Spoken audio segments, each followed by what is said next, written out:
Kaya kumanta na lang daw ako. Okay na yan? Kakantahan ko muna kayo. Pawala ng kaba. Kasi nakikita niyo ako. Mga Apple, umuwi ka na ng bahay. Panalo ka na. Yan po ang tulong niyo po sa akin, ha? Yan po yung sabi niyo sa akin. Pero, ilalagay ko yan sa puso ko. Napakasaya na, sabi nila, may isang matanda na lumapit sa akin at tinawag ako. Apple! Apple! Nandito ka dito! Sabi ko, mami, bakit? Yakapin mo ako? Kasi wala kang akap, di ba? O, yakapin mo na lang ako. Di ba? Ganyan, katindi ang yakap ni Apple Nieto. Kumatagos sa puso ng bawat isa. Tama po ba ako? Kaya di ba sabi nila pag nakikita ko, huwag ka na magsalita. Alam na namin. At ang daming bumubulong sa akin, Ma'am Apple! Mabigat ang laban mo! Pero bakit gano'n, Ma'am Apple? Habang tumatagal, habang papalapit, parang gumagaan ang laban. At lalo ka naming nararamdaman namin na kailangan mo kami. Dahil nung panahon na ako ay humingi po sa inyo ng tulong bilang konsehal, never niyo akong iniwan. Never niyo akong pinabayaan. Lagi niyo ibinibigay sa akin ang inyong pagmamahal. Tama po ba ako doon? At syempre nga, ngayon, bago na ang aking landas, pwede ba ulit ibigay niyo sa akin ang inyong pagmamahal? Dahil nga, sa aking laban ng Your Best Choice, kayo po ang aming magiging likas na lakas. Dahil kayo po ang nakakaramdam ng aming puso. I love you. Mahal na mahal ko kayo. Ito po, sa panahon ngayon, hindi ako mangangako kung ano ang aking gagawin. Dahil nasubukan niyo ako na konsehal, never po akong tumigil sa pagbaba ng iba't ibang serbisyo. Tama po ba ako doon? Never po tayong namahinga, never tayong nagkulong sa ating opisina, never tayong nagkulong sa ating headquarters dahil si Apple Nieto bumaba sa barangayan, bumaba sa bahay po ninyo. At yun na nga po dito, kilala niyo na po ako. Tama po ba ako? 18 years po na tayo ay magkakasama hanggang sa binigyan niyo ako ng pagkakataon na ako ay maging konsehal. Halos lahat po dito, naging kumpare, nanay, tatay ko pagdating sa distrito. At syempre, hindi mawawala ang aking mga kachismisan, mga kamarites! Mga chismakers! Ayan ang tawag nila sa akin pag bumababa ko. Kachismakers, Ate Marites, halika na. Ano ba bagong latest? O ito, bagong latest, mga kaagapay. Pero alam niyo po, yung bumaba ako after ko nagulat ako. Marami akong nakasalubong na kaagapay. Sabi niya, Ma'am, buti na lang, sumama ka kay Yorme Isko Moreno. Dahil nararamdaman namin, parehas kayo ni Yorme kung paano maglingkod sa tao. Tama po ba ako doon? Ang daming natuwa na kaagapay na makasama ako. Ako rin, masayang-masaya ako na makasama ko po ang bawat isa sa inyo. Na ngayon nga po, alam ko ang bawat isa sa inyo ay proud na ako ang napili ni Yorme Isko Moreno na maging katuwang dito sa ating distrito. Proud po ba kayo? Na ako ang napili ni Yorme Isko na maging congresswoman sa ating distrito? nandito sa inyong harapan, hindi na po pangkonsehal ang aking laban na aking tatahakin. Ang aking pagtatahakin ay sa Kongreso. Sabi nila, ano daw ba gagawin ni Apple Nieto sa Kongreso? Siyempre po marami. Sabi kasi daw po nila, baka ngiti, tawa, yakap, kanta lang daw ang aking gagawin. Hindi po. Pero, ang ganda pag sinamahan mo ng gano'n. Tama po ba ako? Yung maiparamdam natin sa bawat kadistrito natin, yung pagmamahal. Dahil naniniwala po ako, kapag ikaw ay isang lingkod bayan, kailangan unahin mo ang Panginoon. Tama po ba ako? Kailangan mo unang paglingkuran ng Panginoon, sunod ang ating kapwa. Tama po ba ako? Dahil pag inuna mo ang Panginoon, ang kapwa mo, ang pinakamagandang ingredients yan, yung pagmamahal.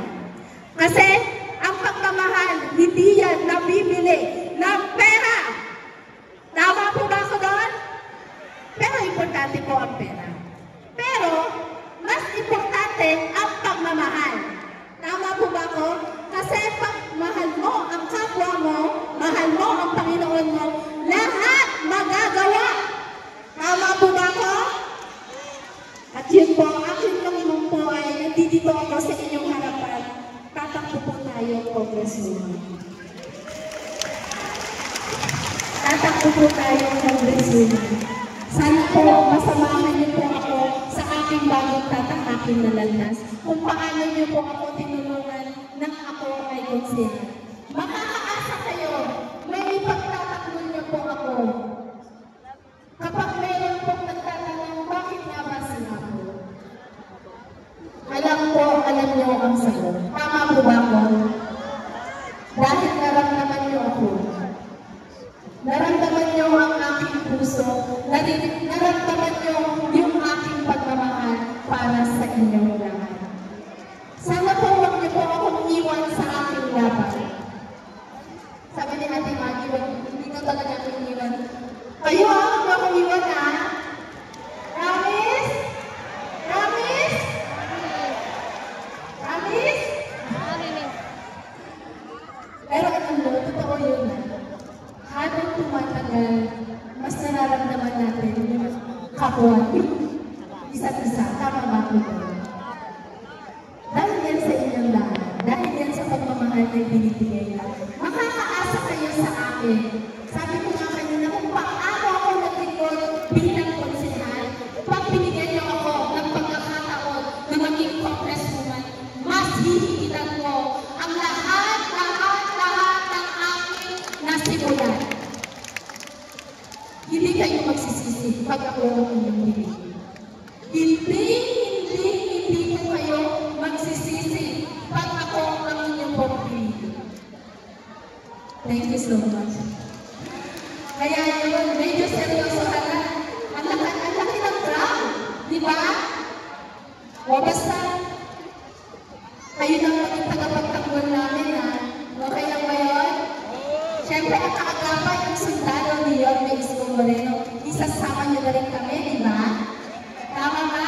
O basta kapag may nagsabi na hindi kaya ni Apple Nieto, kaya ni Apple Nieto yan. May experience kaya yan. Di ba? Dati naman din ako nagtrabaho sa Kongreso. Di ba? Ako naman, ang naging chief of staff ng aking kapatid nung panahon na siya ay congressman. Kaya naman, makakasigurado kayo, yung ibibigay niyo ang tiwala sa akin, hindi masasayang. Okay po.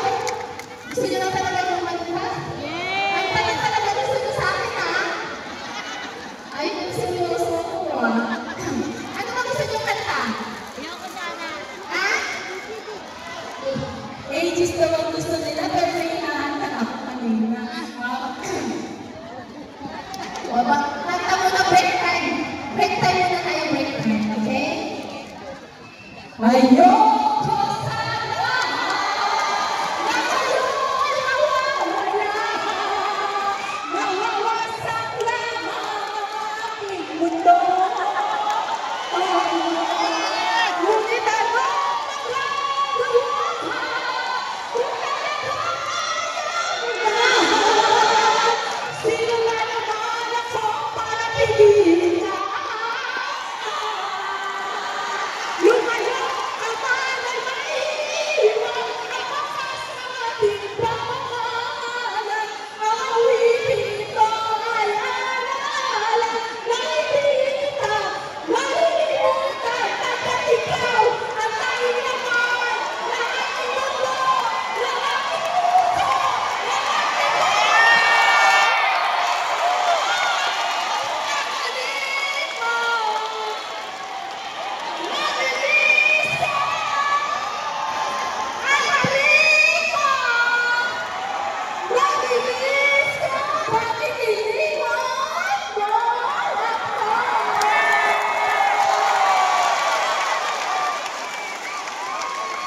hindi lang pagkanta. Yung ating paglilingkod sa ating distrito. At syempre, nandiyan din ang ating Vice Mayor, Chi Atienza. Alam mo na si Vice Mayor Chi Atienza ang nagturo sa akin. Marinig ni Vice Mayor Chi. At yun, alam niyo po mga kaagapay ko, ang tambalang Ismuchi, kailangan niya ng katuwang pagdating sa konsen. Kaya nakita at narinig niyo po ang ating bawat konsen. Nandiyan si Jose Almo Alvarez, Jose Almo J. de la Cruz, Jose